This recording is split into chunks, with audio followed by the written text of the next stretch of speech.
Bueno, Sí, Mónica, ya podemos empezar si quiere, Empezar, porque sí. estamos sí, a Triste 2 minutos. Sí. Y bueno, voy a hacer los agradecimientos de siempre, agradecer a profesora Mónica por aceptar esta invitación para esta aula. Eu digo la classe, porque é uma palestra, pero é uma classe, não? E a professora Mônica é professora de la... Eu vou ler o currículo que prefiro. igual no hace falta todo. Professora Mônica Lacarriés, doutora em Antropologia Social pela Universidade de Buenos Aires, diretora do Programa de Antropologia de la Cultura de la Universidade de Buenos Aires, investigadora independente do CONICET. CONICET corresponde a nosso CNPq, mais ou menos. Professora regular da Universidade de Buenos Aires, diretora de projetos do CONICET, um programa específico, PIP CONICET, professora de pós-grado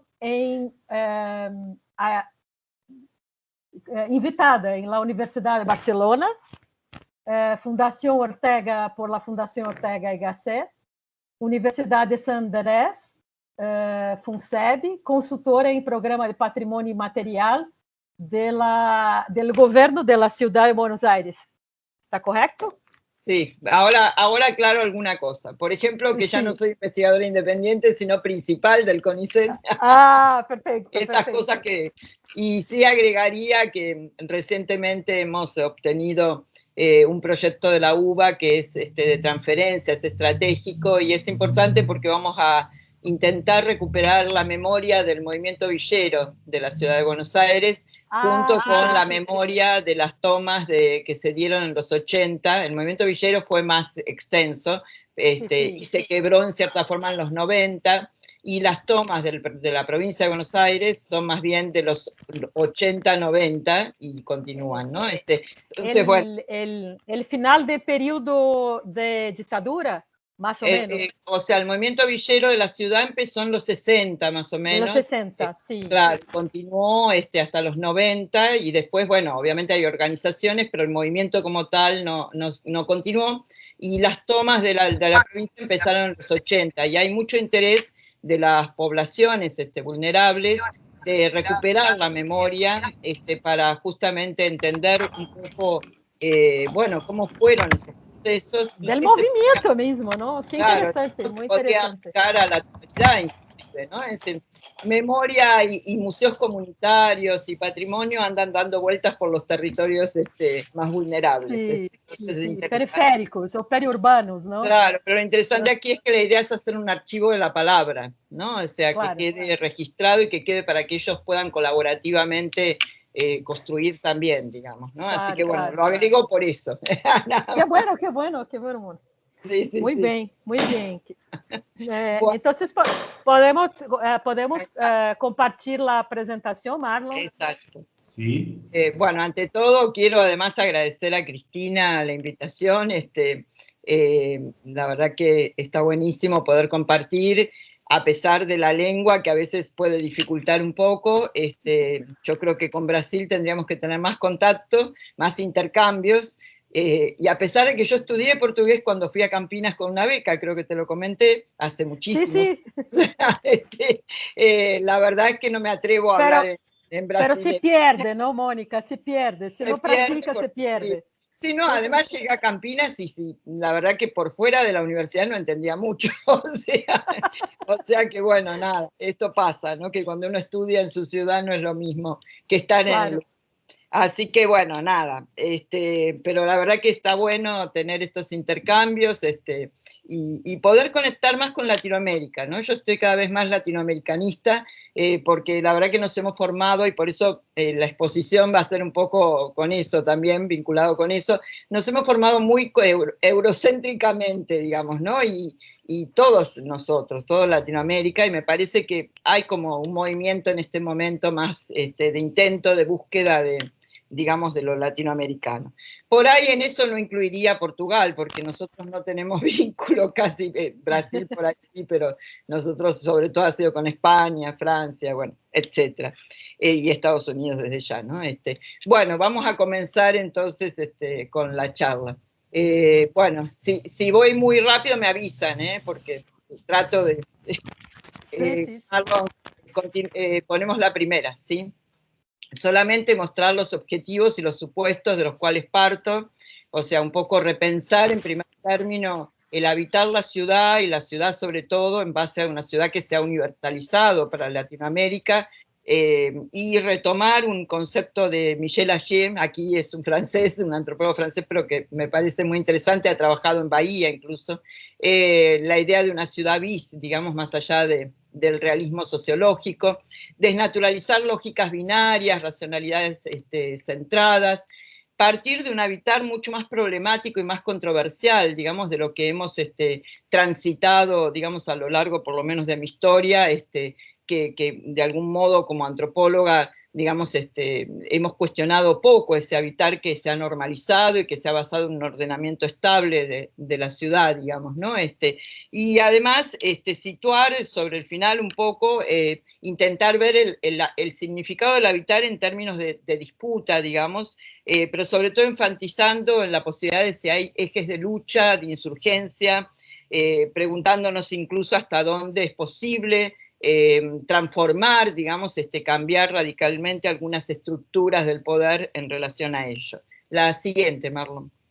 La siguiente es ubicar un poco dónde, más o menos rápidamente, dónde estoy trabajando en este momento, digamos, y algunos de los lugares que he trabajado a lo largo de mi trayectoria, pero lo que es importante sobre todo es que yo voy a referir a algunos ejemplos que tienen que ver con este momento. Bueno, por un lado, a la izquierda de la pantalla está el mapa de la ciudad de Buenos Aires con todos sus barrios, y a la derecha tenemos el sur de la ciudad de Buenos Aires, donde se encuentra justamente el barrio de Barracas, donde se encuentra uno de los barrios populares en los cuales estamos trabajando ahora, que es la Villa 21-24, pero también he trabajado en Parque Patricios, mi tesis fue sobre La Boca, que está por ahí, una de las chicas del equipo trabaja Isla Maciel, que es una villa de emergencia también, bueno, etcétera, un poco para ubicarnos. Eso en el mapa de la izquierda es justamente la parte, no sé, bueno, por ahí se ve Boca, Barracas, o sea, donde están las estrellitas esas rojas que ustedes ven por allí. Continuamos, Marlon. Bueno, y algunas preguntas para hacernos antes de ir directamente a los diferentes puntos que me interesa tratar y que espero que podamos discutir y comentar, etcétera, o criticar también. Bueno, la primera es si es el habitar y sobre todo la perspectiva etnográfica del habitar lo que podría contribuir a repensar y a rediscutir esta problemática de la espacialidad urbana, sobre todo pensando en Latinoamérica. Si de alguna manera desde la visión del habitar o del hacer ciudad es posible visibilizar nuevas espacialidades emergentes, relaciones complejas de poder, desigualdades, etcétera, y si es hacer ciudad una forma de pensar procesos y merecimientos urbanos. Continuamos, Marlon. Bueno, en primer lugar, entonces, ahora sí nos quedamos un poquito aquí, Marlon. Vamos a pensar o a preguntarnos cómo definir y pensar la ciudad y lo urbano en la región latinoamericana. Como yo les decía antes, estoy en un intento por repensar un poco esto, algo que no me preguntaba hace muchos años, pero que en los últimos años, tal vez por razones incluso sociopolíticas de nuestro país, hubo como un intento de volver sobre lo latinoamericano, digamos, ¿no? Y en relación a esto, hay dos cuestiones que me parece importante en primer término mencionar. La primera es la construcción de la idea de ciudad en base a lógicas binarias y antagónicas. Digamos, esa ha sido una construcción que hemos tenido casi todos para leer, trabajar, etcétera. Y ahí yo pensé un poquito, incluso en el artículo que te envié, Cristina, la ciudad como producción social de un significante vacío, como decía Ernesto Laclau, ¿no? Es decir, que no es pensar la ciudad sin significado, digamos, sino como parte de una cadena de significados donde indudablemente va a haber siempre un significado hegemónico que va a subsumir a los otros significados, y que obviamente ese significado hegemónico va a contribuir en una estructura coherente de significados. Sin embargo, la ciudad o el significante de la ciudad sería ambiguo, tendría carácter flotante, digamos, y va a depender del contexto en el cual, digamos, se significa, digamos, la ciudad, más allá de que se signifique siempre en base a esa hegemonía de lo que pensamos, que en general está vinculada a la planificación urbana, o es posible de traducir o de reflejarse en la planificación urbana, y muchas veces, como han visto algunos autores, en contraposición a la acción social, digamos, ¿no? A las prácticas sociales. El segundo tema, o la segunda cuestión, es el problema de la utopía modernista, que efectivamente ha sido y es todavía el significado hegemónico desde el cual se conformaron las ciudades latinoamericanas, ¿no? La modernidad o el modernismo ha sido como la representación unívoca construida desde fines del siglo XIX, por lo menos para la ciudad de Buenos Aires fue así, como un modelo importado desde el mundo europeo, digamos, y más allá de que hay autores como Jérôme Monet, que es un geógrafo francés, que ha trabajado mucho el caso mexicano, y que extiende, digamos, el sentido de la modernidad hacia la conquista española en referencia a la Ciudad de México, digamos, ¿no? La modernidad urbana de alguna manera nace de la mano de ese concepto que Harvey ha retomado para las ciudades del presente, que es la destrucción creadora, ¿no? Como la destrucción de una estructura, de un modelo urbano preexistente que reorganiza planificadamente el tejido urbano, digamos, ¿no? Es entonces la retórica, de alguna manera, de la modernidad urbana eurocéntrica, que ha contribuido, por otro lado, en la negación o el ocultamiento, digamos, de la matriz colonial, digamos, de nuestras ciudades, o que ha contribuido, ya siguiendo a Jérôme Monet, en la reconceptualización y replanteamiento de esa colonialidad del poder vinculada a la conquista española. Yo por ahí, en esta diapositiva, se pueden observar del lado derecho de la imagen una fotografía de Lasso, un fotógrafo ecuatoriano, la segunda, donde se observa cómo, digamos, se borroneaban en las fotografías aquellos sujetos que no debían verse, no debían observarse, no debían ser visibles en la ciudad de Quito a principios, digamos, del siglo XX. Y por debajo hay otro caso ecuatoriano interesante de cómo en el presente, en la contemporaneidad, este modelo sigue estando muy presente, ¿no? Es decir, son las ciudades que Correa, como presidente, llevó adelante en la Amazonía ecuatoriana, para los indígenas del Amazonas.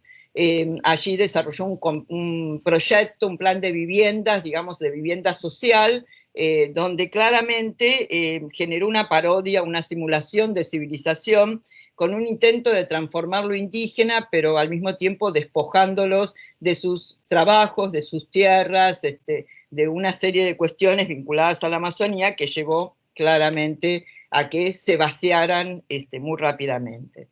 Por lo tanto, bueno, como se puede observar, tanto en el pasado como aún en el presente, esa utopía, esa ilusión, digamos, de la modernidad sigue estando presente, y de alguna manera, digamos, ha contribuido, junto con tal vez esa idea de la ciudad letrada, digamos, a la inscripción de la ciudad latinoamericana como una única ciudad, o sea, en una genealogía universal, digamos, eurocéntrica, ¿no? Y esta visión, para mi gusto, es la que ha llevado a que pensemos, planifiquemos, digamos, trabajemos desde las ciencias sociales, en particular desde la antropología, digamos, incluso que habitemos nosotros como pobladores de la ciudad en una grilla organizadora de relaciones de poder que son encubiertas por la materialidad, y donde no se observan las experiencias coloniales, digamos, las experiencias subjetivas, digamos, del habitar, digamos, ¿no? Y en términos de la antropología nos ha atravesado, incluso en términos no solo de la perspectiva, sino incluso de las herramientas de análisis, ¿no? Es decir, hemos mirado a las ciudades de este lugar, digamos, hemos mirado desde una racionalidad de antagonismos que han marcado incluso la planificación. Nos cuesta salirnos de esos antagonismos, ¿no? Es decir, nos colocamos en general, nos situamos mayormente en las periferias, entre los pobres, digamos, en los márgenes. Continuamos, Marlon. Bueno, entonces, como que de alguna manera la planificación moderna hay una intencionalidad de progreso, desarrollo, transformación, digamos, que está presente, como vamos a ver luego, con los ejemplos sobre urbanismos creativos y urbanismo social incluso, digamos, está presente todavía en las ciudades contemporáneas y está en nuestras formas de encarar todavía los análisis en base a una idea que fronteriza, digamos, las ciudades y que de alguna manera nos oculta la posibilidad de pensar la ciudad en movimiento, digamos, ¿no? Probablemente, ustedes en la anterior diapositiva se observaba esta cuestión de la colonialidad del ser territorial, de la colonialidad del poder, que fue tan desarrollado por el grupo de los pensadores de coloniales, entre ellos Quijano, Mignolo, Catherine Walsh, etc.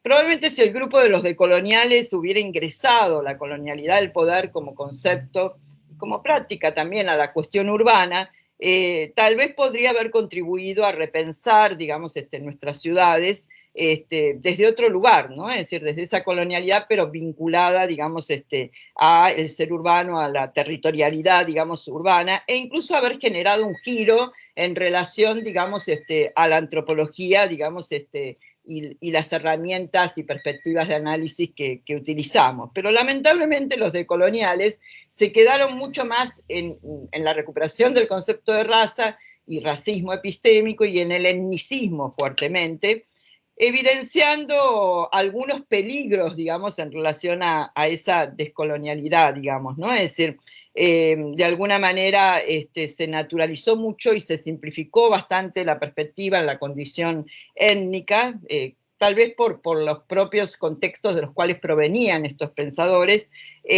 omitiendo de alguna manera otras violencias coloniales internas, producidas incluso a veces a distancia de esa condición, pero incluso esa condición étnica uno puede observarla en las propias ciudades, digamos, ¿no? Es decir, los desplazamientos de esas poblaciones han sido fuertes, digamos, y contundentes, ¿no?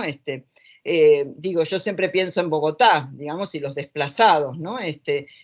O, como vamos a observar ahora, digamos, los movimientos y desplazamientos ocasionales o coyunturales en base a contextos complejos que se dan de esas poblaciones indígenas que por ahí no habitan en las metrópolis, pero que llegan a las metrópolis en términos de discusiones con el poder institucional, digamos, ¿no?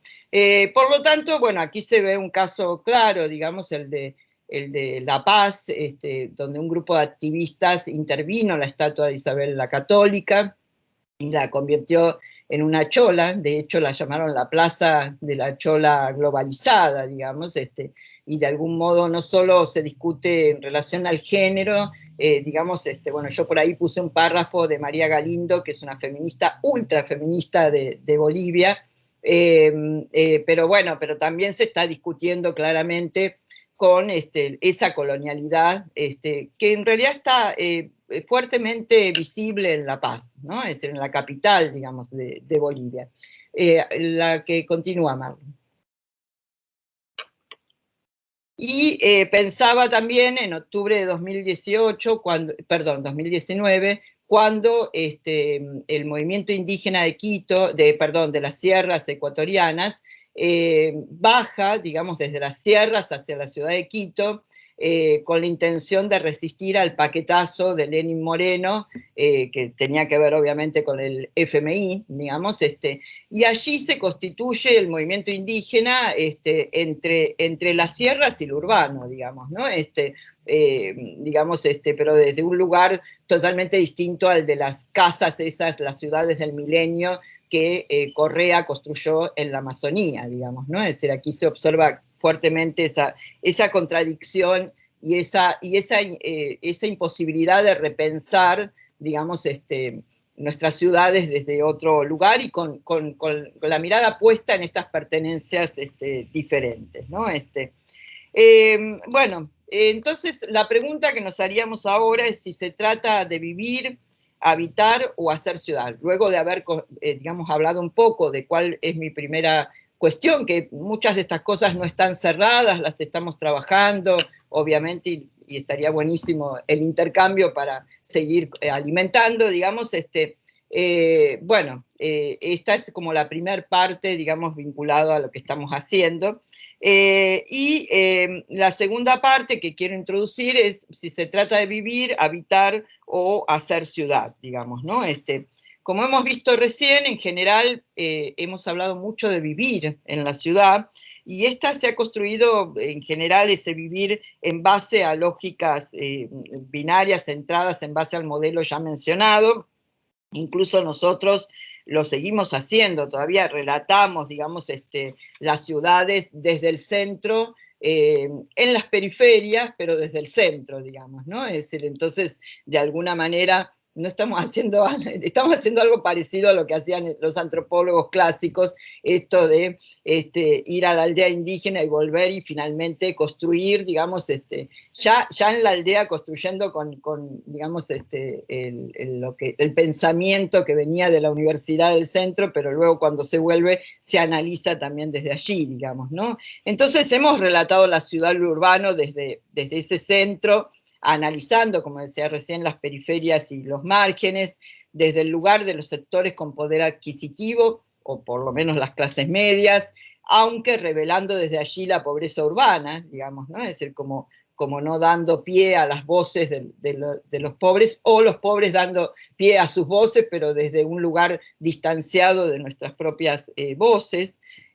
O sea, atravesados por un proceso de producción y reproducción de esos conocimientos con los cuales nos hemos formado y con los cuales la antropología llega a la ciudad, y no solo por las herramientas teórico-metodológicas que aplicamos, digamos, sino también por un pensamiento racional que ha sido fundado en esa propia modernidad, ¿no? Continuamos con la siguiente, Marlon. De allí que tal vez un giro puede ser, siguiendo a Michel Ayer nuevamente, digamos, descentrar, ¿no? Pensar el habitar la ciudad de manera, en torno a una mirada y una lectura asociada al descentramiento. Bueno, Michel Ayer habla de 3 descentramientos, pero yo me quedo con el segundo, que es el que, de alguna manera, él dice, bueno, tendremos que pensar en desplazar el lugar y el momento de la mirada desde el centro y el orden, desde el centro y el orden hacia los bordes y lo que sería, digamos, el supuesto desorden, digamos, ¿no?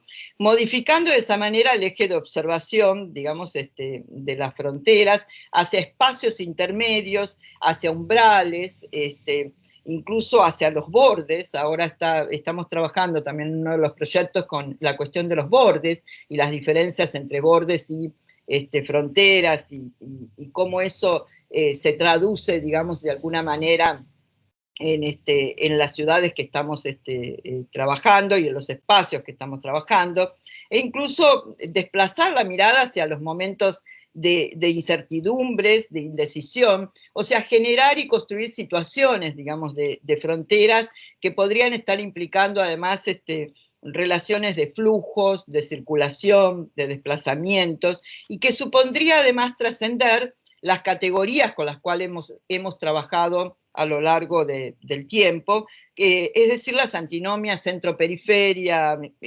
margen, adentro-afuera, barrio, villa de emergencia, etc. Bueno, aquí yo agregué en la diapositiva algunos otros posibles descentramientos para considerar, digamos, ¿no?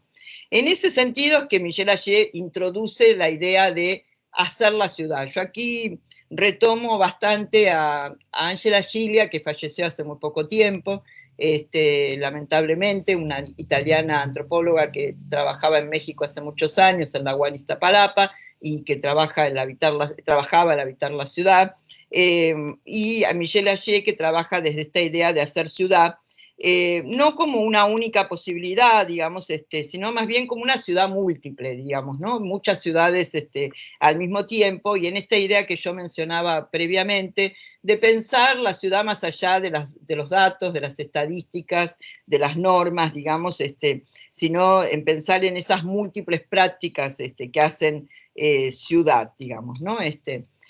Allí yo creo que hay dos aspectos claves tal vez para repensar y para llegar al habitar la ciudad. Uno es el vivir la ciudad en vínculo con esa visión de retomar las experiencias coloniales, las experiencias subjetivas urbanas, digamos, en términos de vivencias complejas, digamos, entre el poder público y lo privado, las prácticas sociales que consensúan, negocian, disputan, transforman también, ¿por qué no? Digamos. Y la segunda cuestión o el segundo aspecto clave sería vivir la ciudad, digamos, volviendo sobre la idea de habitar en y sentirse habitado por la ciudad y por lo urbano. O sea, no solamente estar en un lugar, sino además estar atravesado, digamos, por los lugares y no solo por la ciudad en su conjunto, sino por los diferentes lugares a los cuales pertenecemos, transitamos, etcétera, ¿no? Este segundo aspecto me parece central, digamos, ¿no? Es decir, porque implica retraducir o traducir el vivir en la ciudad o vivir la ciudad hacia el habitar la ciudad, que es este concepto que desarrolla Angela Giglia, que ahora vamos a ver un poquito, digamos, ¿no? La siguiente diapositiva.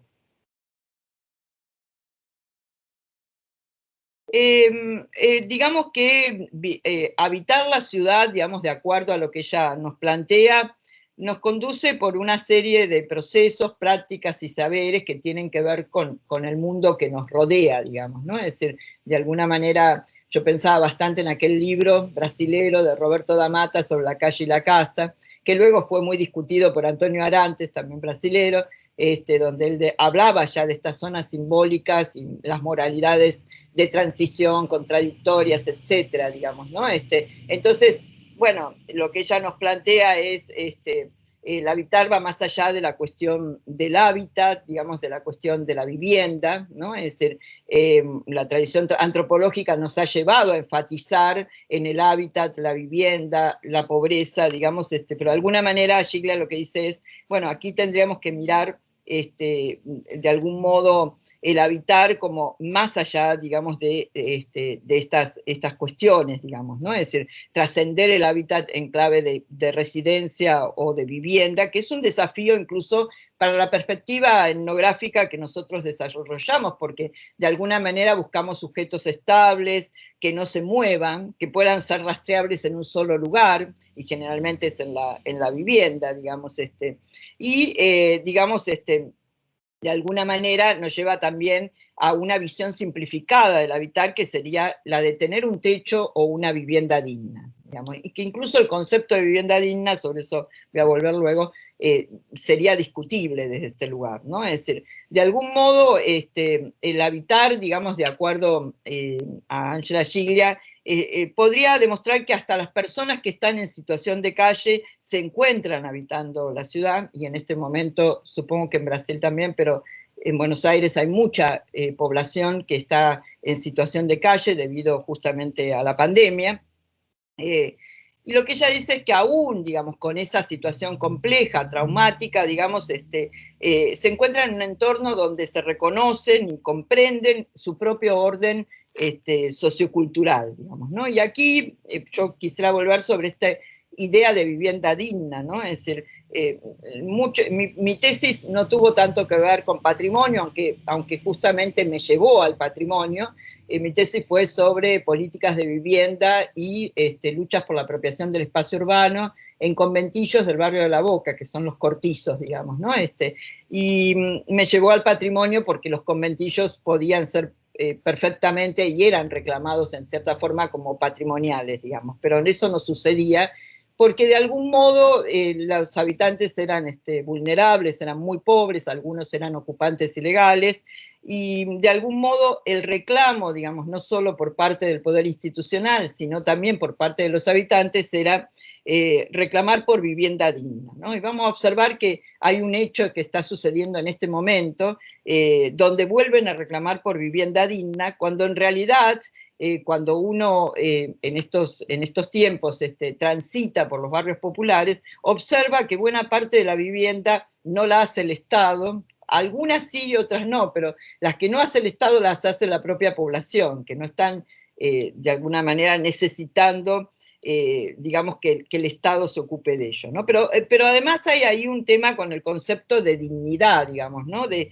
qué es lo digno, digamos, y cómo ese concepto de dignidad y de vivienda digna estaría atravesando el modelo del habitar, digamos, que solo parece adecuado y merecedor para algunos y no para otros, ¿no? Entonces esa mirada más polifacética permite de algún modo descomponer la categoría, digamos, descomponer la idea del habitar y descomponer sobre todo la idea del habitar digno o la idea de la dignidad urbana, que como ya sabemos además sigue apareciendo en los proyectos transnacionales de los bancos con financiamiento internacional, etcétera, ¿no? Entonces, habitar las ciudades implica, de algún modo, reconocer prácticas y saberes, como dije antes, sobre el mundo que nos rodea, trascender esas ideas dicotómicas, racionalizantes, estar y sentirnos situados, permite de alguna manera reconocer el espacio en el cual nos ordenamos, digamos, y que también nos ordena.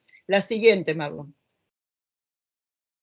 Y por supuesto, volvé a la anterior porque me olvidé decir algo, en la parte, digamos, derecha de la anterior diapositiva, a ver si la podés volver,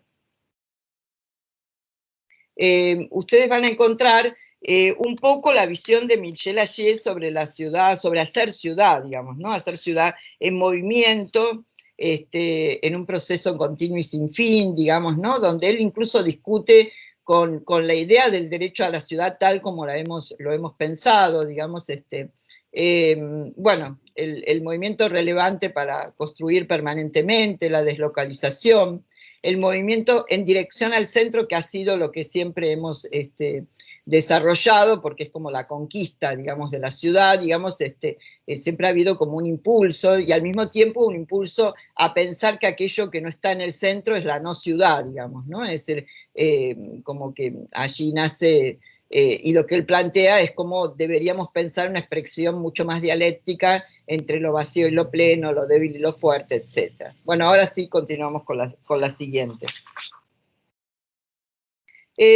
Bueno, por lo tanto, esto ya más o menos lo planteé, digamos, esta idea del habitar la ciudad en base a lo que plantea Gilia. Yo ahí puse varios ejemplos para que observemos cómo digamos, esto es contextual y además debe historizarse, digamos, ¿no? Es decir, las imágenes dan cuenta de diferentes situaciones localizables y al mismo tiempo deslocalizables en la medida en que las miramos desde otro lugar, en diferentes ciudades latinoamericanas, donde la propia imagen cambia por efecto mismo, digamos, de esos órdenes, digamos, que implican distintas apropiaciones, distintas simbolizaciones, digamos, y obviamente complejizan, digamos, claramente el habitar. La siguiente, por favor.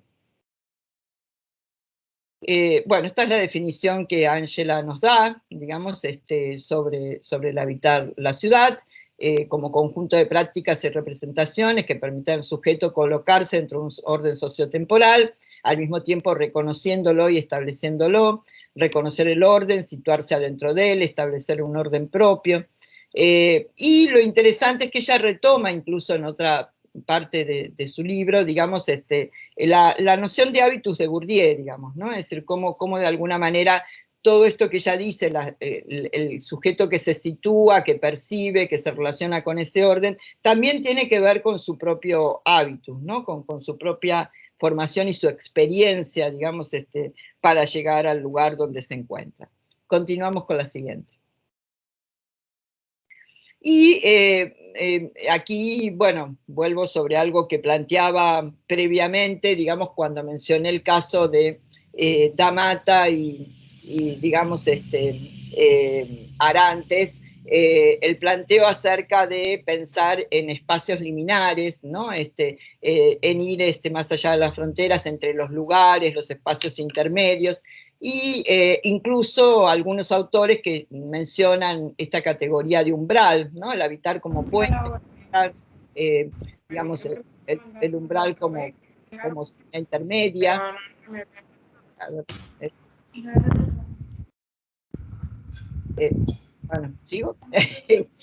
El umbral como zona intermedia, digamos, ¿no? Es decir, donde incluso los ámbitos que uno antes reconocía en base a límites se diluyen, ya no pierden esos márgenes, se diluyen unos con otros, se van mezclando, digamos, ¿no?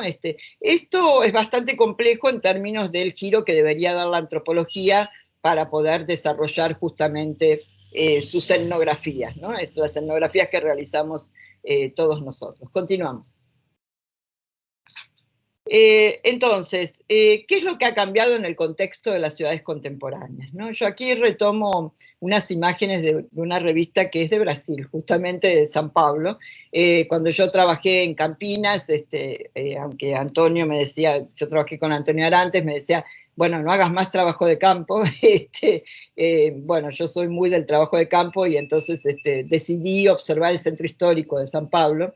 Y estas imágenes las recuperé de una revista que sacaba la Fundación Vivo Centro, que era el Banco de Boston, si no me equivoco, donde en una de estos números aparecían las dos imágenes de una San Pablo diferente, ¿no? La San Pablo de la ciudad más moderna, con sus viaductos y el cemento, etcétera, y la San Pablo más contemporánea, que ellos mismos imaginaban, como la de la derecha de la pantalla, digamos, con casas renovadas, embellecidas, y suponiendo que eso iba a incluir, digamos, a aquellos sujetos vulnerables, digamos, por la ciudad que se conocía hasta ese entonces.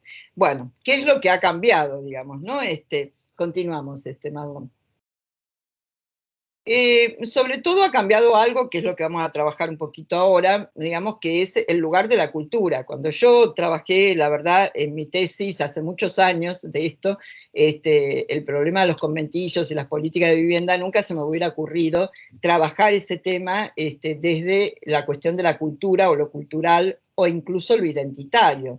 No solo porque obviamente no estaba, digamos, como legitimado, digamos, dentro de lo que trabajábamos, para trabajar lo urbano y los procesos de sujetos vulnerables, sino también porque nosotros veníamos de una etapa de dictadura muy fuerte en la cual los que empezamos a trabajar ya con la democracia, discutíamos mucho con los que se dedicaban a lo indígena, porque lo indígena estaba mal visto, porque había sido parte de la dictadura justamente, pero también con los que trabajaban cultura, como que cultura era algo así como el entretenimiento, como que no valía la pena trabajarlo, digamos, no tenía legitimidad. Sin embargo, en buena medida, muchos de nosotros, de los que trabajamos en ciudad, tuvimos que ir, digamos, replanteándonos esto, y sobre todo, y en buena medida, por nuevos modelos que de alguna manera se importaron, digamos, y no solo a Buenos Aires, sino a muchas ciudades latinoamericanas, digamos, y que se empezaron a plasmar ya no solo en los centros históricos, que fue lo que trabajé después de los conventillos en La Boca, sino también en territorios de la pobreza que incluyeron la cuestión cultural, digamos, ¿no? Es decir, no solo la cuestión identitaria, que por ahí en los conventillos de La Boca estaba muy presente, sino también en la cuestión cultural. Entonces, bueno, yo ahí me hago una serie de preguntas, ¿no? ¿Qué sentido tiene la cultura en el marco de los procesos que vamos a ver ahora?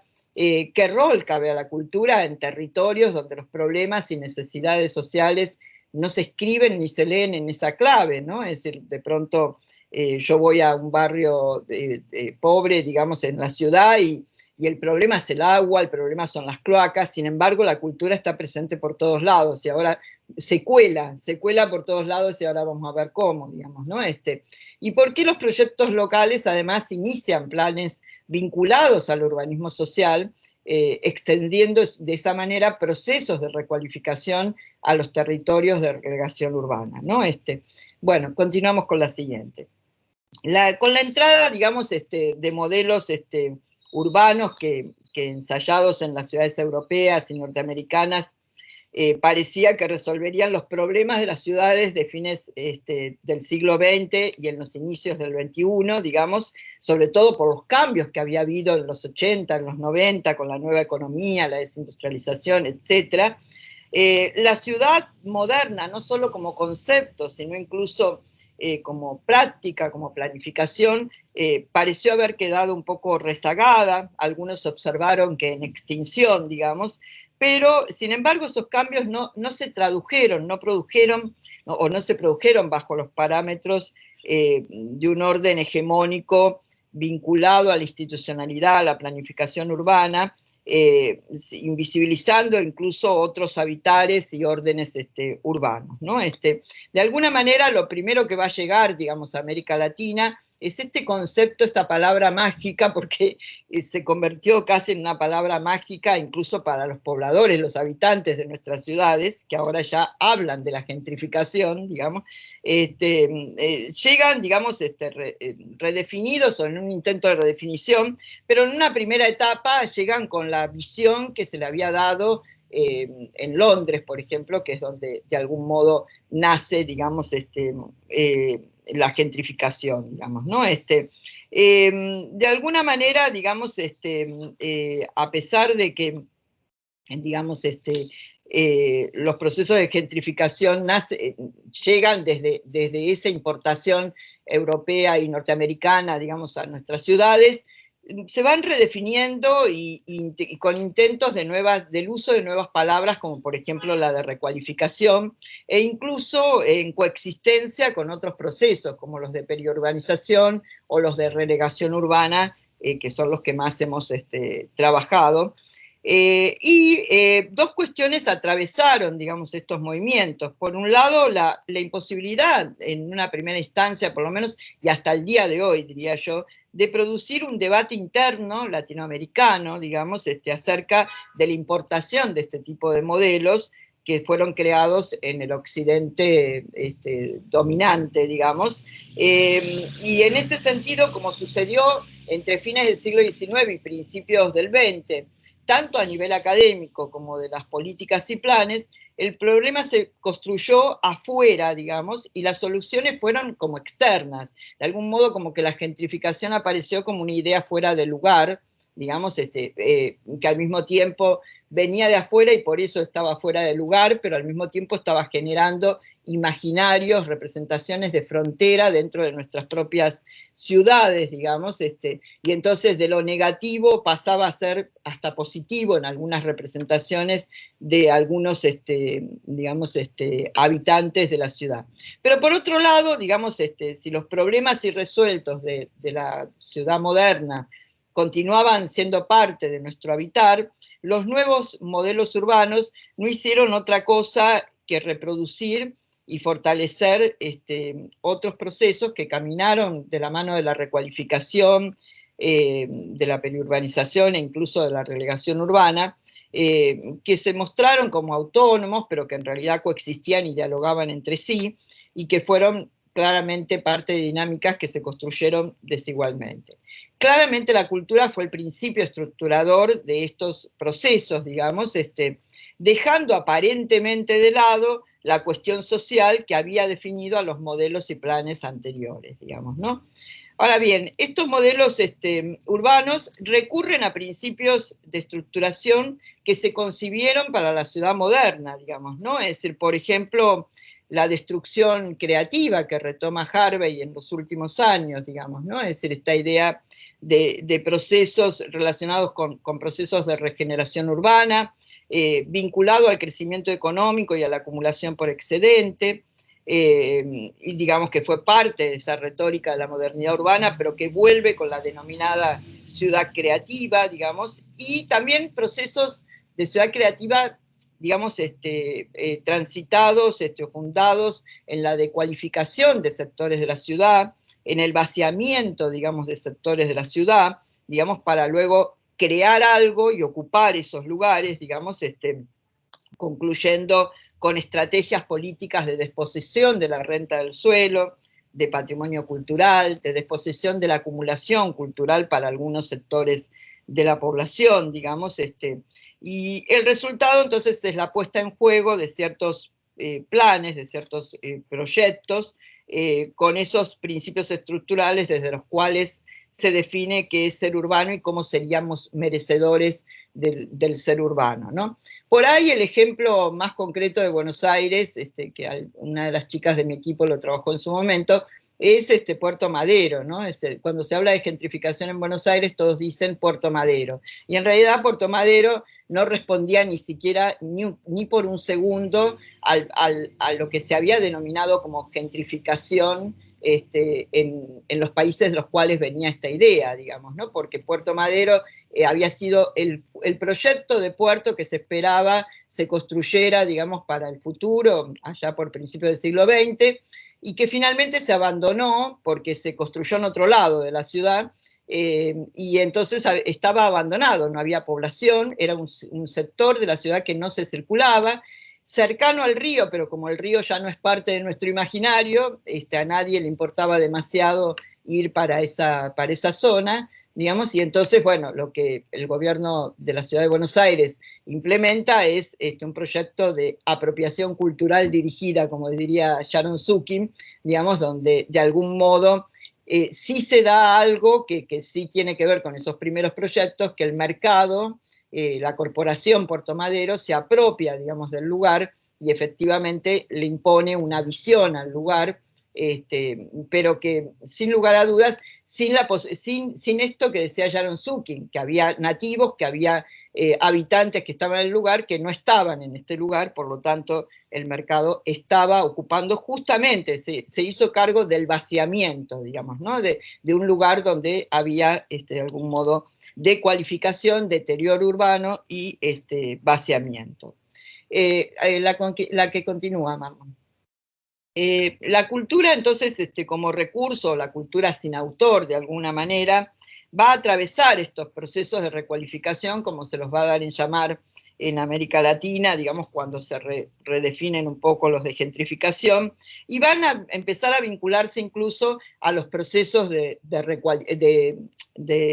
recualificación y de urbanismo social en los territorios, digamos, de la relegación urbana. El concepto de ciudad creativa entonces ha jugado un papel central, digamos, en los espacios públicos de la mayor parte de nuestras ciudades, incluso de Buenos Aires, donde algunos de estos procesos no fueron nunca completos, ni acabados, ni nada por el estilo, pero que sin embargo, sobre todo operaron sobre los espacios públicos, digamos, ¿no? Mediante la instalación de diferentes tipos de dispositivos, digamos, incluso en ese sentido relegando a los propios habitantes de los lugares, porque la idea fue trabajar sobre todo generando un hábitat controlado, segregatorio, pero desde los espacios públicos. Es interesante cómo con la pandemia esto se fortaleció, digamos, ¿no? Incluso hubo conversatorios, por lo menos acá en Buenos Aires, donde se hizo participar incluso a consultores de ciudades europeas, escandinavas, norteamericanas, donde hablaban del urbanismo táctico y cómo porque ahora se le llama además urbanismo táctico, con la pandemia había que, digamos, poner mayormente en práctica este tipo de urbanismo. Continuamos, Marlon.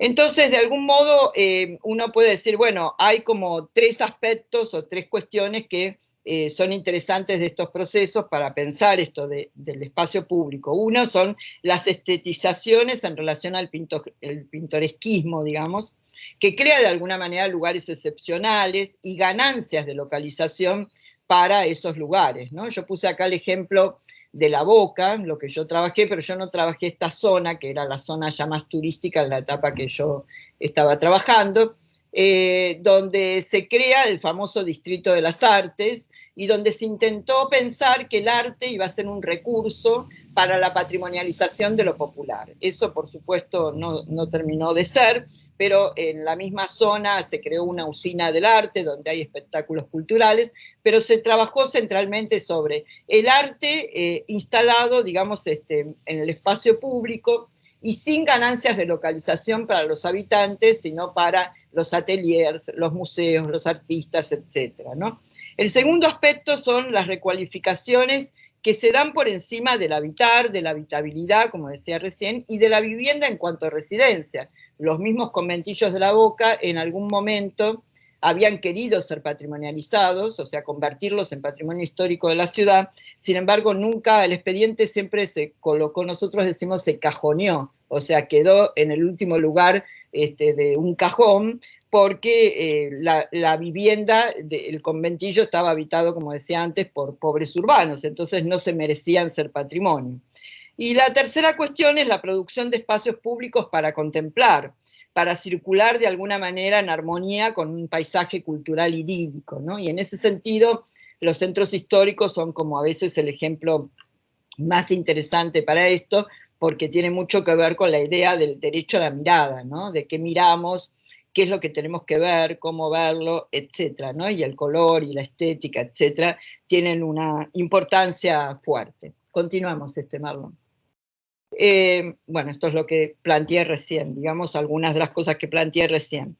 Esto se produce además, este tipo de urbanismo creativo, en tensión con el urbanismo social, que parece colocarse a distancia, pero que sin embargo conceptual y planificadamente están muy próximos, que se constituyen entre puentes, en donde la cultura y lo cultural, digamos, y la visión identitaria de los barrios son recursos de esos urbanismos de proximidad, digamos, ¿no? Por lo tanto, el urbanismo social que recupera cuestiones de la recualificación y del urbanismo creativo llega a los territorios de la relegación y se lo imagina como integrador de la sociabilidad, como posibilidad de encuentro sociourbano, digamos, y como una posibilidad para incluir a aquellos que están excluidos dentro de la propia ciudad, digamos, y con la idea de exaltar, digamos, el lugar en ese sentido, ¿no? De construir enclaves que sean desproblematizados, o sea, que ya no sean problemáticos, que de alguna manera, digamos, permitan, digamos, incluir a los pobladores, ¿no? Hay un ejemplo que acá se toma mucho en la Facultad de Arquitectura, que es el de Jorge Jáuregui, un argentino que trabajó mucho en las favelas de Río de Janeiro, que planteaba que el vínculo forzado, la estética y la belleza en las favelas entre los sectores populares es posible y que eso produce un acceso en clave de derecho, ¿no? Sin embargo, cuando uno observa las realizaciones del arquitecto, los proyectos que desarrolla retoman mucho de la ciudad moderna, de los antagonismos, digamos, a pesar de que de alguna manera desarrollan esa urbanización comunitaria del urbanismo social, que implica la pavimentación de calles, la creación de plazas, los caminos peatonales, digamos, como una idea de que esas intervenciones van a sanar la herida problemática de los espacios relegados, digamos, ¿no? Continuamos. Por lo tanto, bueno, aquí tienen ustedes imágenes de la pandemia, o sea, cómo la ciudad de Buenos Aires hubo lugares. Por supuesto, muchas de estas pinturas hechas en las calles están ya descoloridas y ya nadie las respeta demasiado, porque fueron hechas para la famosa peatonalización y para decidir, controlar de algún modo socialmente por dónde se podía ir, por dónde se podía caminar, etcétera, digamos, ¿no? Entonces, de algún modo aquí se observa hasta un cierto vaciamiento social, producto de la pandemia, pero también producto de que la población nunca se hizo demasiado cargo, no se apropió de este tipo de planes, digamos, y al mismo tiempo el fortalecimiento de ciertos procesos de segregación urbana. Continuamos, Marlon. El valor entonces dado a la belleza en estos procesos urbanos es crucial, ¿no? Para entender los efectos sobre la vida social, inclusive. La belleza, digamos, es como un disparador, digamos, que genera una especie de preeminencia estética, digamos, mucho más preeminencia estética sobre la ética, digamos, y aquí se ve muy claro en el urbanismo social de Medellín, que es el que se toma generalmente como modelo para nuestras ciudades, digamos, ¿no? Y se procura mostrar con esta estética un poco la negación de lo social, la inclusión, digamos, de juegos de distinción cultural sobre, digamos, poblaciones donde se intenta establecer en la cotidianidad regímenes estéticos, puros, silenciosos, ordenados, digamos, que impliquen, digamos, además regímenes de sensibilidad, digamos, ¿no? Más estéticos que políticos, digamos, ¿no? Continuamos, Marlon. Bueno, aquí tienen otros casos de urbanismo social y de usos de creatividad en territorios relegados. Hay varios aquí de Buenos Aires. Continuamos. Y el barrio 31, que fue la Villa 31, en el barrio de Retiro, que es más al norte de la ciudad, es la única villa que está ubicada como barrio popular cercano, digamos, a sectores de mayor poder adquisitivo, y por eso ha sido muy compleja, digamos, durante muchos años, donde el urbanismo social fue sumamente potente por parte, digamos, del gobierno de la Ciudad de Buenos Aires, y se observa en el colorido de las casas, y etcétera, pero donde claramente, digamos, durante la pandemia, fue muy discutido esto, porque en realidad los pobladores no tenían agua, por ejemplo, ¿no? Entonces no se había servido de mucho. Continuamos, porque ya no queda mucho tiempo bueno, finalmente quiero ver un poquito algunos ejemplos de la Villa 21-24 en la que estamos trabajando ahora, donde, bueno, es una mezcla un poco de todo, digamos, ¿no? Por eso puse varias imágenes para este collage, digamos. Continuamos. Digamos, en la Villa 21-24 uno puede observar el urbanismo creativo, el urbanismo social e incluso, digamos, urbanismos tal vez insurgentes, no sé, es para preguntárselo, digamos, ¿no? Es decir, insurgente, la primera diapositiva que puse es la de la Casa de la Cultura Popular, que es la del lado derecho de la imagen, creada por el Gobierno Nacional de Cristina Kirchner, luego, luego cogestionada entre el Gobierno de la Ciudad de Buenos Aires y el macrismo nacional, cuando Macri llega al poder nacional, y donde claramente lo que se observó es cómo, digamos, la casa, a pesar de que dependía del Ministerio de Cultura de la Nación, termina siendo apropiada por dirigentes barriales y por jóvenes que van a desarrollar en forma constante, digamos, procesos de resistencia, de disputa, incluso de disputa con los dirigentes barriales, que van a ser generalmente los directores de la casa, ¿no? Y al mismo tiempo que uno observa, la casa tenía además muestras de murales y muestras de artistas más convencionales, digamos, además de esas disputas y formas de apropiación. Sin embargo, el barrio está lleno, digamos, de murales hechos por los propios jóvenes, en términos de resistencia, en términos del gatillo fácil, en términos de asesinatos de jóvenes, mezclado con altares, digamos, altares populares, de religiosidad popular, que las propias familias van construyendo en el espacio público como especies de hitos, digamos, que recurren a la estética en algún lugar y al mismo tiempo, digamos, ponen en juego una ética acerca de qué es lo que está faltando, digamos, en el barrio, digamos, ¿no? Continuamos, Marlon. Bueno, pero es muy interesante ese contraste, digamos, que se ha dado desde 2017 en adelante en particular, o sea, desde que Macri asume como presidente de la Nación, donde se empieza a incluir el urbanismo social a través de estas placitas con los juegos, donde generalmente las hamacas, que no sé cómo se llaman en Brasil, donde, bueno, son estas que no están justamente, ¿no? En general no están porque los pobladores se las llevan a sus casas, digamos, y el contraste entre murales que discuten con el agua, que discuten con la basura, que discuten con los asesinatos, con los ni una menos, con los femicidios, etcétera, y estas placitas que intentan, como cada tanto, establecer lugares, digamos, de armonización, ordenamiento, digamos, y usos del espacio totalmente en orden, ¿no? En armonía, digamos, ¿no? Continuamos, Mago. Recientemente por la villa pasa el tren, todavía un tren de carga que pasa muy pocas veces a la semana. Sin embargo, las casas están a la vera de la vía del tren y obviamente murió una chica hace una semana y los vecinos decidieron que el tren no pase más. O sea, tomaron nuevamente ese lugar de resistencia y de discusión y rebelión, digamos, contra el propio, el ferrocarril es nacional, digamos, y bueno, esta cuestión. Continuamos.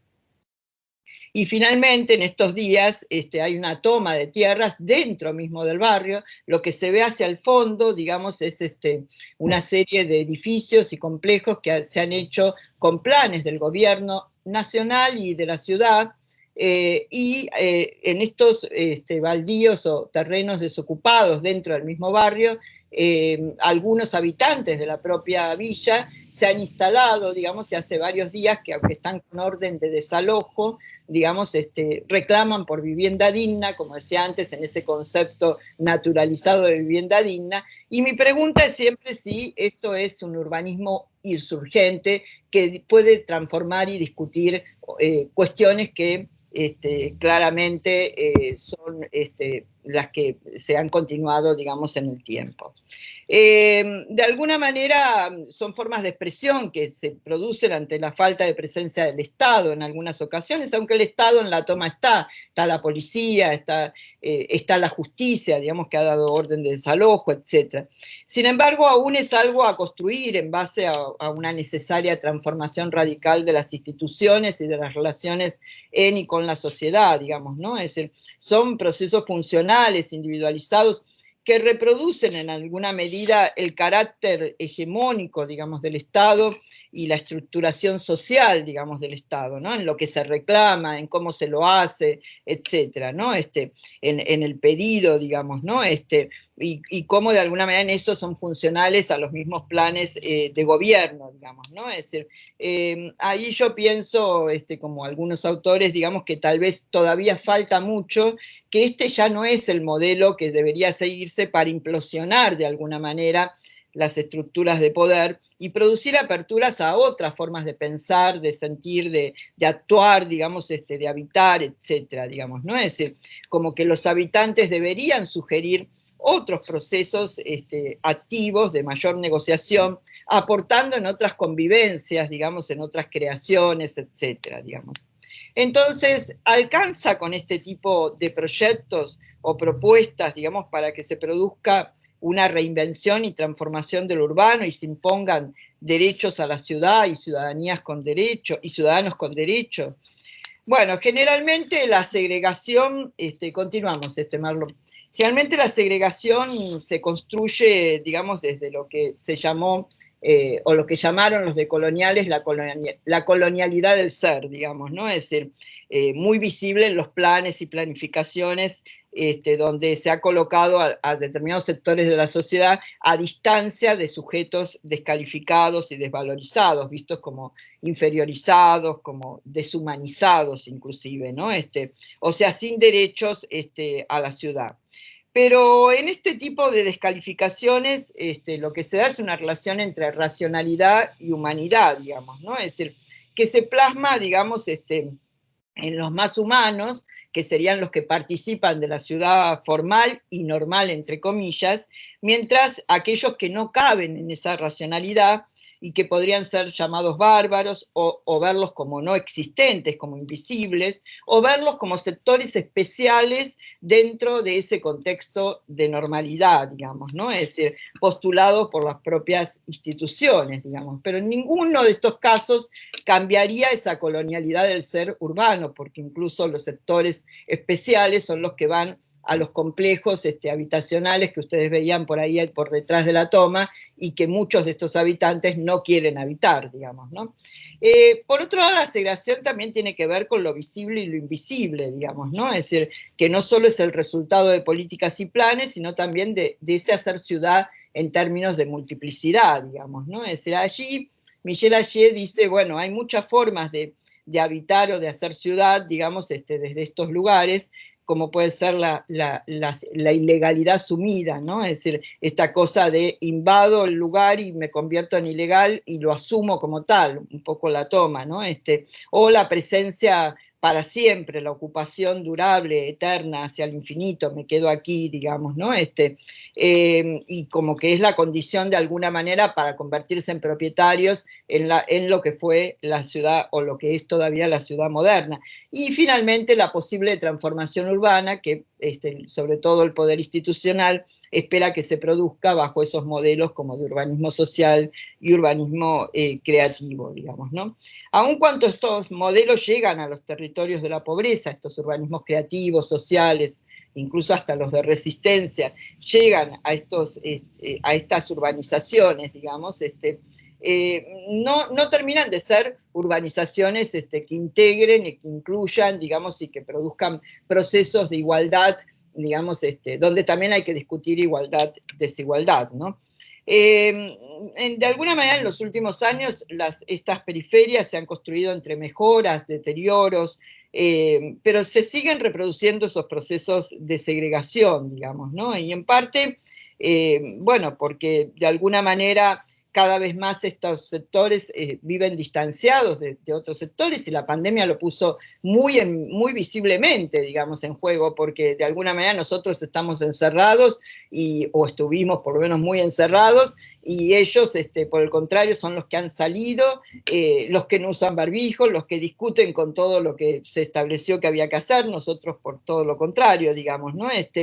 Pero al mismo tiempo esto implicaría descomplejizar un poco esos procesos de segregación, digamos, ¿no? Es decir, porque de algún modo lo que llama la atención y que no dije es que la toma de tierras que se está dando, el delegado de la toma de tierras, el líder, es un artista, digamos, cuando efectivamente se decide hablar con el delegado, él se autonombra, se autodefine como artista, que su papá era artista, que tiene un grupo de teatro autogestionado, digamos, y me hizo acordar mucho a lo que he leído sobre las favelas en Brasil, digamos, donde hay muchos movimientos sociales de jóvenes, digamos, que practican hip hop, poetas marginales, grafiteros, artistas populares, etcétera, que tal vez ya no creen en los modelos de progreso que nos planteaba la modernidad urbana y que de alguna manera piensan que es desde otro lugar y tal vez a través de la cultura, digamos, en que se puede interpelar al propio Estado, poner en marcha algunos procesos de apropiación conflictiva, disputar el poder y demandar sobre todo una redistribución del poder material y simbólico que no solo implique un reconocimiento, sino incluso otro tipo de derechos, digamos, que lleven a cierta inclusión. Bueno, dejo por aquí porque creo que me fui muchísimo del tiempo, pero bueno, nada, ojalá que podamos tener unos minutos de conversación. Gracias. Gracias, Mónica. Gracias, Mónica. Bueno, podemos pasar de inmediato a las preguntas, Sí, incluso claro, las preguntas de los asistentes, de los estudiantes. E sí. recordamos que a todos os estudantes que podem colocar no chat, se preferirem, as perguntas, e a gente repassa para a Mônica, tá? Pode colocar em português mesmo, ela entende se a gente falar claro. Devagar, não, Mônica? Devagar. Tá bem. Hicimos uma broma ayer sobre... Sí, claro, pero ayer hicimos una broma respecto al término en portugués, por eso estoy hablando con Mónica. Claro, es que si le cambiamos a devagar la E por la I, divagar es como devagar, sí. Pero sí, despacio o devagar. Eu vejo aqui a mano de Ivan Pereira. Ivan, pode fazer a sua pergunta. Boa tarde. Boa tarde. Eu fico com uma dúvida nessa história toda, quando você fala sobre gestão em Buenos Aires.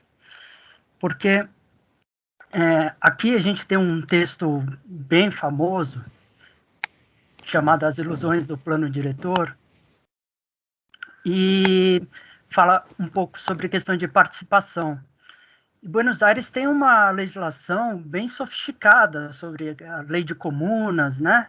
E que teoricamente daria margem à participação e um pouco de vida a essas comunidades, né?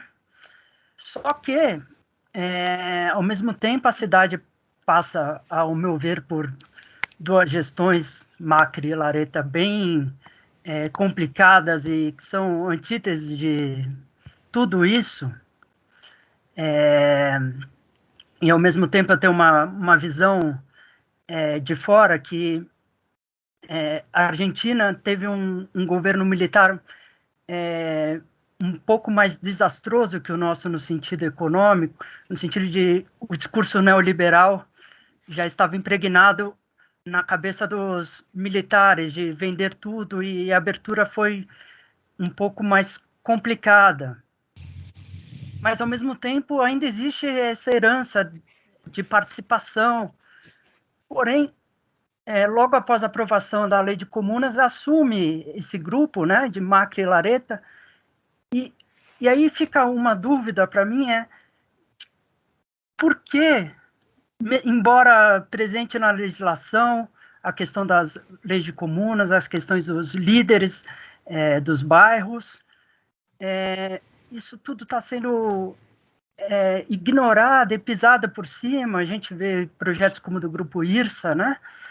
E assim, claramente a legislação é sumariamente ignorada no que diz respeito a isso. E o que falta para a lei, esse arcabouço que permite essa participação, que como lei é algo muito interessante, que a gente está muito distante aqui no Brasil, se torne efetiva na prática e transforme a cidade em um lugar de participação de fato das pessoas. Contesto ya si quieren, no sé, como quieran. Sí. Bueno, yo fui, es un tema que conozco un poquito porque yo fui parte del grupo de consultores que mucho antes de que el macrismo llegara al poder, fines del siglo XX, no me acuerdo exacto el año, tuvimos que trabajar con el tema de las leyes de comunas, porque había varios proyectos, hay que decir la verdad. Bueno, a mí como antropóloga me tocó ver el tema de participación, justamente. No sé por qué, porque a los arquitectos le dieron la identidad y a mí me dieron la participación, pero bueno, era una discusión de disciplinas que nunca entendí, pero bueno. Finalmente se aprobó una ley,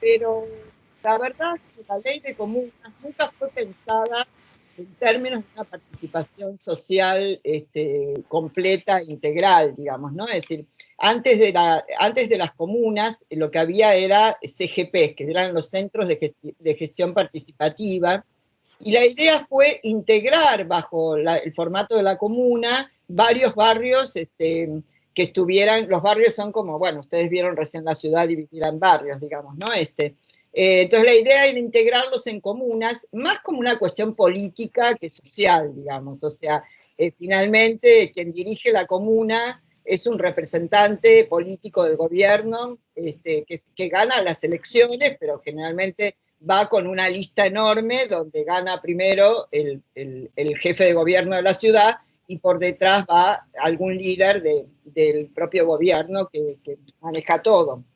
Con lo cual, incluso en aquel proyecto, en aquel grupo de consultores donde yo estaba, en un momento dado, quien dirigía esto, que hoy es candidato a diputado de la Nación, Andrés Bortagaray, el planteo que nos hacía era que había que hacer un registro de asociaciones vecinales de los barrios.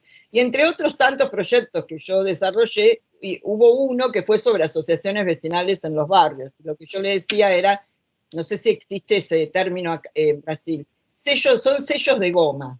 O sea, son asociaciones que no existen, las que vos querés registrar, y sobre las que querés poner la base para la participación en relación a las comunas, digamos, ¿no? Pero nunca se entendió esto, porque en realidad las únicas asociaciones vecinales que están efectivamente registradas y legitimadas por el gobierno de la ciudad son aquellas que son tradicionalistas, conservadoras, que no existen, que no, nadie tiene reunión nunca, que no hay asambleas, y que no representan al territorio en el cual se encuentran. Sobre eso yo lo vi mucho en La Boca, por ejemplo, en el barrio de La Boca. Los habitantes no tenían nada que ver con esas asociaciones. Yo podría haber hecho 2 investigaciones al mismo tiempo, en paralelo y sin ningún diálogo entre sí, digamos, ¿no? De hecho, cuando fue lo de 2001, con la crisis socioeconómica, se armaron las asambleas. Las asambleas sí tenían una intención de ir por encima y trascender la idea de la participación asociativa, vecinal, tradicional, pero lo que yo siempre dije fue, si conocemos lo que pasó previamente, esas asambleas van a durar lo que va a durar la crisis socioeconómica, y un poco pasó eso. Hubo alguna que duró un poco más, pero finalmente la participación fue sumamente débil. A Iván, te puedo dar algo para leer que escribí sobre la participación en La Boca, porque yo además trabajé después en un programa de recuperación de conventillos en el gobierno de la ciudad, y la verdad que me parece que tenemos a veces los propios antropólogos, cientistas sociales, cierta cosa mágica acerca de la participación que después no se produce, o que por lo menos no se produce en el sentido que uno quisiera que se produjera, digamos, ¿no? Entonces, lo que falta, me parece, es dar cuenta y tomar lectura y ojo, digamos, y mirar con mucha, digamos, profundidad, no tanto la ley de comunas, que para mi gusto a esta altura es absolutamente estéril, no existe para nadie. O sea, si yo voy hoy a la comuna que me pertenece, nadie me da bolilla, nadie habla, o sea, no existe. Yo creo que hay que hacer una buena lectura y cada vez más profunda de lo que sucede en los propios lugares, digamos, ¿no? Es decir, y que es muy complejo, es esa idea mucho más compleja del habitar problemático, digamos, porque cuando volvimos después de estar encerrados un año y pico a la Villa 21-24, y no somos, bueno, en el equipo hay gente que está trabajando en otros lugares, ¿no? Pero bueno, yo fui con una de las chicas. Lo que empezamos a ver es la cantidad de cosas que hay que para mirar, de resistencias, de insurgencias, de asociaciones y diálogos entre unos y otros. Bueno, esto que pasó ahora, hace 3 días, la toma, que no la vimos nosotros cuando fuimos hace 4 días, bueno, y toda una serie de cuestiones que van sucediendo, que me parece que son lo que permitiría repensar incluso la participación, digamos, ¿no? Es decir, repensar qué entendemos por participación, digamos, ¿no? Me parece que ese es como un poco el punto. Y para terminar, solo sobre la dictadura, en realidad, quienes somos de esa etapa, estábamos más preocupados por los que desaparecían, que podíamos ser cualquiera de nosotros, que por efectivamente el tema económico. Muchos años después tuvimos claro que la dictadura también había sido económica. En ese momento era impensable pensar en eso. Sí tuvimos claro, hay un libro muy famoso y muy bien escrito, Merecer la ciudad, de Oscar Oslak, que yo recomiendo leer, sobre la dictadura y el accionar de la dictadura en los barrios populares. La idea del merecimiento de la ciudad, ¿no? Digamos, con una Buenos Aires que además se observa siempre medio europea. Eso. Temos aqui uma pergunta da aluna a Juliana Santiago França, que é do mestrado do Mackenzie. Primeiro, ela agradece a presença e a apresentação da Mônica. Fala que ficou bastante chocada com o atropelamento da menina pelo trem. E ela estuda a relação da cidade com os ninhos, com as crianças. E ela diz assim, que as crianças, os ninhos, são o grupo da população mais distante, mais lejos das discussões e propostas urbanas. E elas são os habitantes do futuro. Como fazer e pensar cidades melhores para elas hoje? ¿Cómo te llamas? Juliana, Santiago, França. Julián, es difícil porque no solo, bueno, en la pandemia también se vio mucho cómo los niños no estuvieron en ninguna discusión, ¿no? Es decir, porque incluso cuando los padres intervinieron con relación a las escuelas, la verdad que los niños no fueron parte de las discusiones de si era necesario o no, y los padres decidieron de alguna manera ciertas salidas de los niños a los espacios públicos como una necesidad, digamos, ¿no? Es decir, pero bueno, sin embargo, los niños están, digo, cuando la niña esta que yo conté, una niña de 13 años que muere con el tren que pasa por... No muere porque ella, digamos, no sé, se tiró o no vio el tren, sino muere por salvar a su hermanito más chico, digamos, ¿no? Ella corre para salvar a su hermano y resbala, o sea, y se cae, y el tren pasa por encima, digamos, ¿no? Y ahí hay una decisión, digamos, donde los padres no estuvieron presentes y donde de alguna manera, bueno, es parte de lo que vos estás planteando, ¿no? Es decir, ¿quién toma la decisión de vivir al lado de la vía del tren? ¿Por qué se permite que la vía del tren esté, digamos, a esa distancia? ¿Por ser ilegales? ¿Por ser ocupantes indefinidos, como dice Mishrachi, de por vida, digamos? Y entonces esto no cambia, digamos, bueno, en realidad los niños en general no tienen voz, ¿no? Es decir, no tienen voz autorizada, digamos, ¿no? En todo caso, pueden ser puestos como víctimas en este caso, pero no como voz autorizada, digamos. Los vecinos a partir de eso deciden que el tren no pase más, pero ¿quién decide que el tren no pase más? ¿Los vecinos o el gobierno nacional, que es de quien depende el tren? Digamos, ¿no? Y ahí hay otro problema, digamos, ¿no? La verdad que no sabría qué más decirte porque nunca trabajé con niños, sí con jóvenes a raíz de esto de la Casa de la Cultura y todo lo que estamos viendo en el barrio, donde efectivamente los jóvenes son los que tienen la voz cantante, digamos, ¿no? Son los que están decidiendo si hago la toma, si no la hago, si me apropio de la Casa de la Cultura, si hago murales, si hago, ¿no? Son ellos los que están decidiendo. Entonces, bueno, eso también es interesante, es como nuevo también, ¿no? Bem, no chat nós não temos outras perguntas. Podemos passar a professor José Geraldo, gostaria de perguntar uma coisa? Sim, professora Lacarrieux. Lacarrieux é francês? Es francés, sí, sí, sí. Okay. Viste que termina como Bourdieu, ya casi que... Yeah, Lacarrieux. No, es que sí, somos bueno, en realidad no se sabe mucho, si somos vasco-francés, hay una parte de la familia de Francia, pues somos los únicos acá, claro. Hay una parte de la familia de Francia que dice que somos berneses porque no quieren saber nada con los vascos franceses. Pero hay otra parte que hace la genealogía y dice que no, que éramos vascos franceses y que se mudaron al Ber, digamos, ¿no? Al país bernés. Así que, bueno, pero sí, somos franceses. Sí, sí, sí. Bom, nós vamos também discutir um texto seu importante na segunda parte da aula, que é sobre gentrificação, né? Uhum. Mas nessa sua exposição, me chamou muito a atenção algo que eu queria perguntar se a gente pode interpretar dessa maneira, né?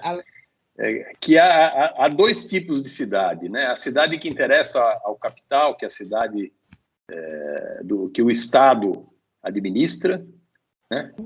É a cidade oficial, e você tem a cidade clandestina ou marginal, ou a cidade dos pobres, né? Que não são contemplados minimamente pelas políticas públicas e nem pela apropriação da terra, do espaço e de programas de moradia.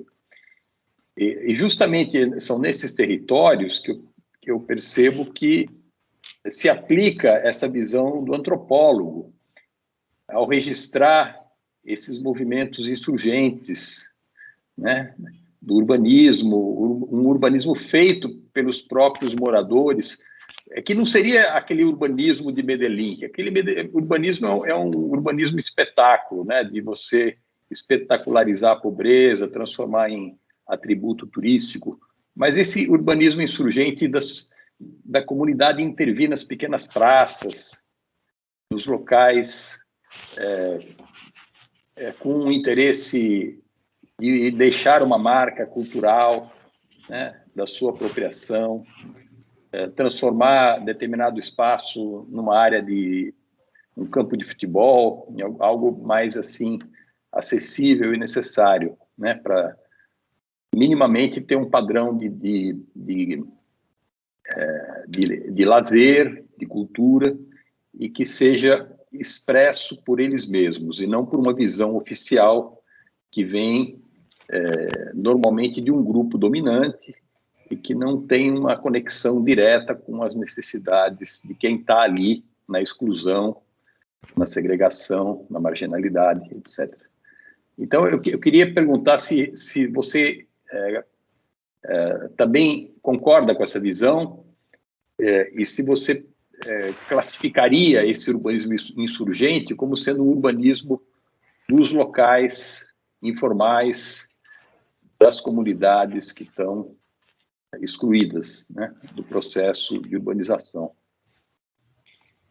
Bueno, en primer lugar, yo no dividiría, sí, claro, hay una ciudad que está claramente centrada o constituida desde el capitalismo, sin lugar a dudas, ¿no? Es decir, cuando yo planteo esto de la corporación Puerto Madero, IRSA, bueno, toda esta cuestión, es evidente que sí, pero, y una ciudad más formal, digamos, más oficial.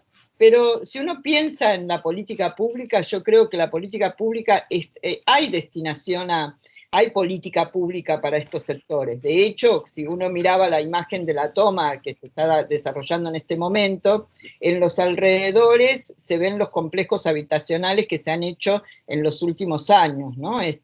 Y de hecho, los otros días estábamos justamente con una señora hablando que nos decía que ella está esperando que la llamen para uno de esos complejos, pero en una especie de dilema personal de ella misma, donde decía, yo pude haberme ido allá, yo pude haberme ido allá, y en realidad me quise quedar acá, ¿no? Se quiso quedar en la casa que está deteriorada mal y que necesita mejoramiento sin lugar a dudas, bueno, y ahora está con la esperanza, pero ha habido política destinada, digamos, a ese tipo de población. El problema es qué tipo de política, ¿no? Es decir, qué tipo de vivienda, esta idea de la dignidad urbana que yo decía previamente, que hace que esta mujer diga, y yo pude haberme ido, pero la verdad que no me parecía porque yo estaba mejor aquí, y entonces, no sé, bueno, toda una serie de cuestiones que ponía en juego, digamos, ¿no? Es decir, entonces, bueno, me parece que hay como una construcción también, ahí yo vuelvo sobre lo binario, lo dicotómico y lo antagónico, porque yo digo, nosotros mismos contribuimos y fortalecemos la construcción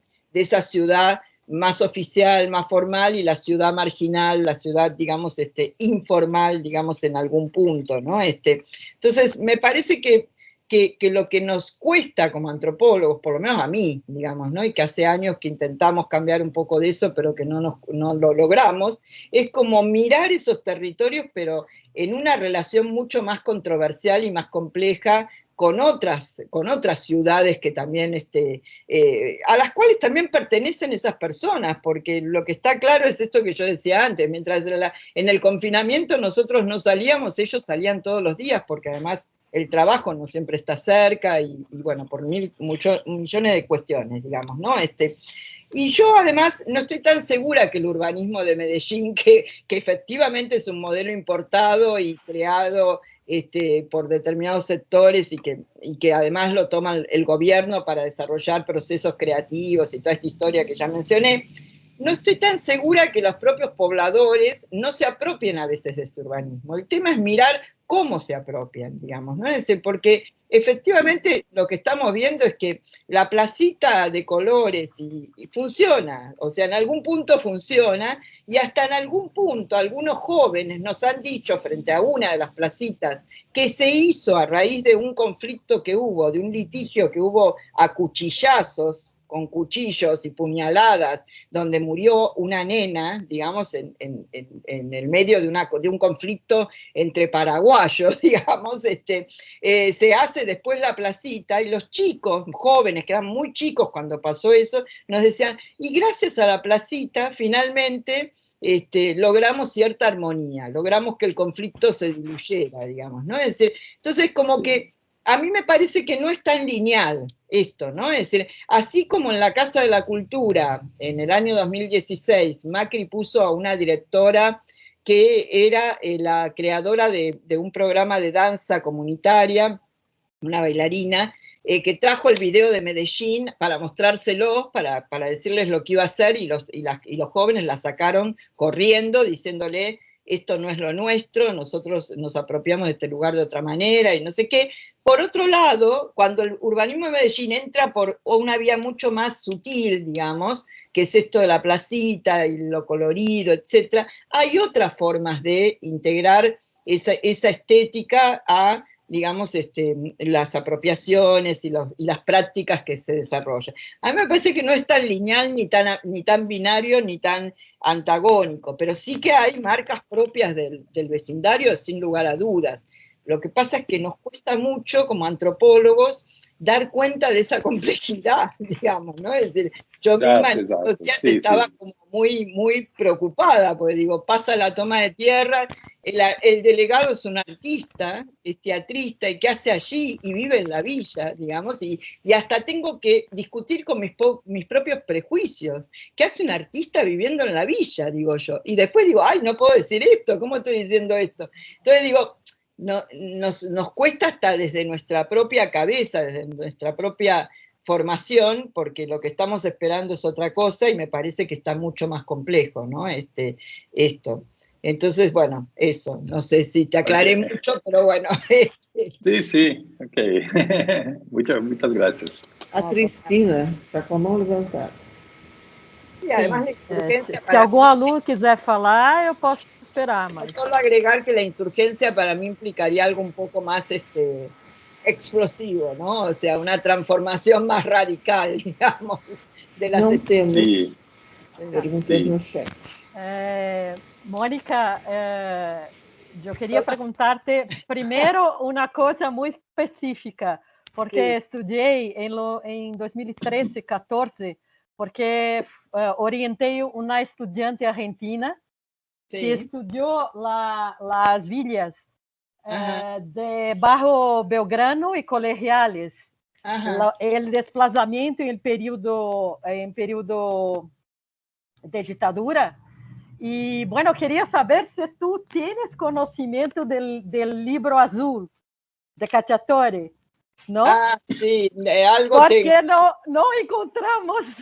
No, y va a ser difícil, porque de hecho nosotros ahora estamos intentando recuperar la memoria de sí, porque no existe. Me parece que... Bueno, la digitalización y las redes sociales y todo eso ayudan en algo. Miren, yo estoy, por un lado digo tanta red social y por el otro, ahora tenemos un montón de información que de esa época es muy difícil de encontrar, porque estaba todo como muy guardado, muy encriptado, ¿no? Es decir, como... Sí. No sé, si lo encuentro te aviso, pero... Sí, porque tomé conocimiento del libro por el libro de Slack, Merecer la Ciudad, que habla sobre este libro, pero buscamos en todo y no encontramos. Entonces, si tú encuentras, por favor. Aviso. Si encuentro, te aviso.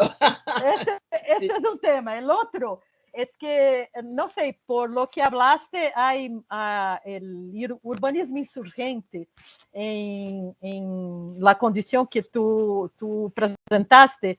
Está en una condición de intervenciones efímeras, o sea, que se puede hacer, pero mañana ya no está. Entonces, quería saber cómo tú ves, yo sé que tú eres una antropóloga, pero pienso que puede tener una idea sobre los urbanistas. Y quería saber cómo tú ves una posibilidad de proyecto que pueda partir de estos urbanismos insurgentes, que me parecen que son intervenciones efímeras, pero que las personas dicen mucho sobre el territorio, sobre cómo quieren la ciudad, y a partir para algo que sea más consolidado, que sea de hecho realizado o perenne, que tenga una perenidad. Porque me pasa que parece que vamos de insurgência em insurgência, pero não se queda, a vezes, com uma real apropriação. E estendendo a pergunta, queria que tu hablasse um pouco sobre a apropriação simbólica. Como vês isso como uma ferramenta de manifestação, o mismo de lectura de la ciudad? Respecto de intervenciones efímeras e insurgencias, yo creo que, bueno, la primera cuestión es que hay que cambiar la cabeza de los urbanistas, ¿no? Es decir, porque en realidad los urbanistas están como formados en esa idea de comprar modelos que de alguna manera ponen en juego, que es un poco lo que hablábamos antes. Igual yo insisto, ¿no? Es decir, si vuelvo a la placita y la nena que murió, digamos, de algún modo ahí hubo una apropiación social muy fuerte, o sea, sirvió para algo en cierta forma. Ahora, si esas otras insurgencias que nacen de la propia población, digamos, y que parecen más efímeras, pueden resultar y consolidarse, yo creo que, por ejemplo, en el caso del barrio que yo hoy presenté fuertemente, los murales hechos por los jóvenes, por los asesinatos de los jóvenes que han muerto por gatillo fácil, por la policía, etcétera, es una forma de consolidación del urbanismo. Tal vez porque estamos siempre pensando que el urbanismo es la vivienda, la infraestructura, el agua, la cloaca, y que efectivamente es necesario, sin lugar a dudas, pero ¿quién dice que estas cuestiones no pueden dialogar o no son importantes para consolidar, digamos, en tus términos, digamos, otras necesidades que tienen que ver más con cuestiones problemáticas sociales, digamos, ¿no? Es decir, yo por ahí mostré un mural sobre el agua en en el barrio 31, y ahí se ve bastante claro cómo el problema del agua se traslada al mural, al muro y a la pintura, digamos, en una forma de expresión totalmente distinta a la que por ahí podría ser una manifestación, digamos, que dura un día y desaparece, digamos, ¿no? Entonces, digo, me parece que por ese lado es posible, pero para que ello suceda, tiene que haber, en todo caso, urbanistas que estén dispuestos a abrir sus cabezas, a leer, a escuchar, y digamos, y nosotros también, ¿no? Los antropólogos también, ¿por qué no? Los cientistas sociales también, digamos, ¿qué es lo que está pasando y qué es lo que se está desarrollando en esos términos, en el grito contra determinado poder institucional que siempre hace lo mismo, digamos, ¿no? Pero también, insisto, puede haber formas de negociación, no siempre son gritos, digamos, ¿no? Es decir, hay formas de negociación y de acuerdos y desacuerdos que van en ese diálogo entre las instituciones, los planes, los urbanistas, digamos, y la propia población, digamos, ¿no? Entonces, bueno, me parece que por allí hay alguna posibilidad de que algunas de estas cuestiones se consoliden. El problema es si sirve, digamos, que el mural se quede y que los jóvenes dejen de morir, que esa sería, en todo caso, la propuesta o el reclamo, digamos, ¿no? Es decir, que la policía tenga otro sentido, que el papel que cumplan no sea el de matar, sino hacer otras cosas, bueno, etcétera, etcétera, etcétera, ¿no? Que me parece que para eso tendría que servir en todo caso, porque también el urbanismo debería decir algo sobre eso o resolver cuestiones desde ese lugar, digamos, ¿no? En cuanto a la apropiación simbólica, bueno, es complejo, digamos, no sería solo, yo creo que lo material y lo simbólico van juntos, digamos, ¿no? No es posible apropiarse simbólicamente de algo si antes no miramos lo material, digamos, ¿no? Es decir, entonces, bueno, claramente sería apropiarse desde un lugar, digamos, de lo material, pero pensando, digamos, en aquello que tiene que ver con lo simbólico de ese material. No sé si me estoy explicando bien, pero digamos, de alguna manera, bueno, supongo que esta pregunta viene por el texto sobre la gentrificación, digamos, ¿no? Es Sí, decir, sí. la idea de la gentrificación simbólica, porque en realidad los primeros textos sobre gentrificación fueron sumamente ligados a lo material, digamos, ¿no? Al patrimonio, digamos, a la estética, al arte y no sé qué. Y miraron muy poco, digamos, qué era lo que se desprendía de esa materialidad de la gentrificación, ¿no? Es decir, miraron muy poco que, de alguna manera, a mí no me gusta mucho el texto de Bourdieu sobre la distinción, pero bueno, miraron muy poco qué era lo que había por detrás de esas apropiaciones materiales en la población que de alguna manera asumía esos lugares como propios, digamos, ¿no? Es decir, digo, no necesariamente la población que eligió vivir en Puerto Madero por la renovación de los doques en vivienda, sino que también hubo ahí una construcción de otro orden, ¿no? Es decir, vinculado al sentido que se le daba al espacio público, al río, el río que además lo tenemos muy poco en nuestro imaginario, sin embargo, fue muy utilizado, digamos, en esa construcción, ¿no? Y bueno, y toda esa cosa de distinción y de proximidad en relación al centro de la ciudad, digamos, hubo muchas cosas que efectivamente deberían mirarse desde esa apropiación simbólica más que desde la material, digamos. No hubo solamente una cuestión de patrimonio histórico, digamos, en términos de los doques convertidos en vivienda, digamos. Hubo muchas más cosas alrededor de eso. Y eso es lo que de alguna manera yo estoy planteando allí, digamos, ¿no? Algunos autores, Janoska y no me acuerdo qué otros, Janoska trabajó acá en Chile, en varios lugares de Latinoamérica, pero es alemán, plantea que la gentrificación simbólica tiene que ver con el turismo, pero no es solamente eso, ¿no? No es por donde yo lo estoy planteando, digamos. También el tema del valor de la belleza. Yo en un momento dado me obsesioné mucho con eso. Me obsesioné.